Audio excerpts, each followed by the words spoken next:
महाराष्ट्र नगर panchayat election result 2022।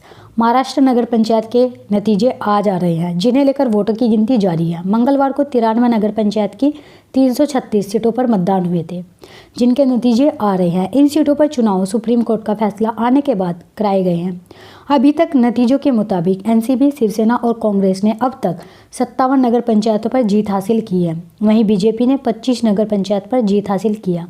वहीं अन्य की झोली में 13 नगर पंचायतें गई हैं। सुप्रीम कोर्ट ने राज्य सरकार द्वारा लागू ओबीसी आरक्षण को रद्द कर दिया था, जिसके बाद ये चुनाव कराए गए।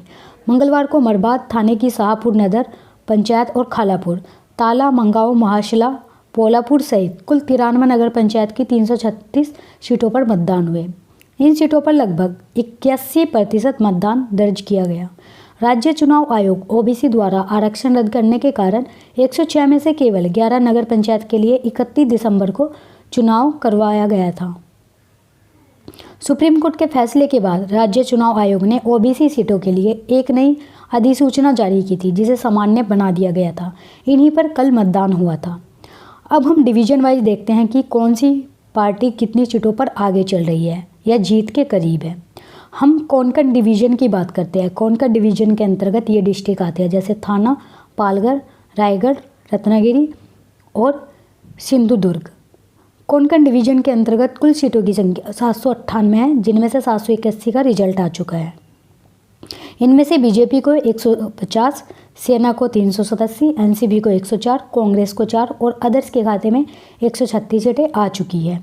इसके बाद हम नासिक डिवीज़न की बात करते हैं। नासिक डिवीज़न के अंतर्गत ये डिस्ट्रिक्ट आते हैं, जैसे नासिक, धुले, जलगांव, अहमदनगर एंड नंदुरबार। नासिक डिवीज़न के अंतर्गत कुल सीटों की संख्या 2476 है, जिनमें से 2465 का रिजल्ट आ चुका है। इनमें से बीजेपी को 642, सेना को 486, एनसीपी को 645, कांग्रेस को 307 और अदर्स के खाते में 385 सीटें आ चुकी हैं।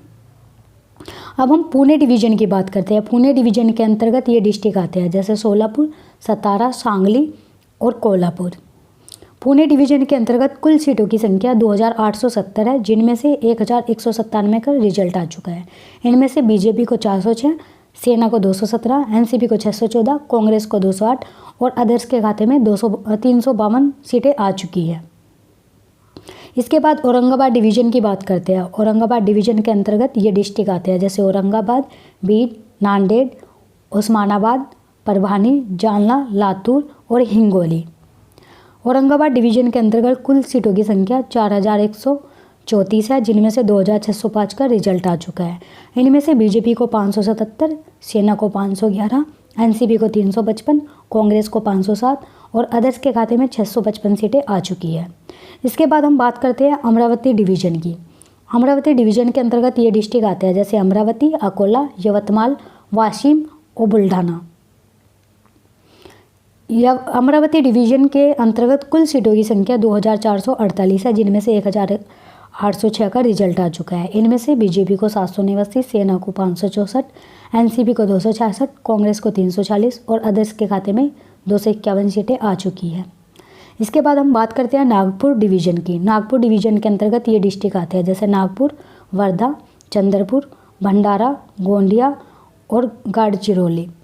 नागपुर डिवीज़न के अंतर्गत कुल सीटों की संख्या 1508 है, जिनमें से 1132 का रिजल्ट आ चुका है। इनमें से बीजेपी को 454, शिवसेना को 28 सीटें, एनसीपी को 109, कांग्रेस को 400 और अदर्स के खाते में 141 सीटें आ चुकी हैं। इलेक्शन से जुड़ी सही रिसर्च और ओपिनियन पोल्स के लिए जुड़े रहे इलेक्शन पर। साथ ही चैनल को लाइक, शेयर और सब्सक्राइब करना ना भूलें। धन्यवाद।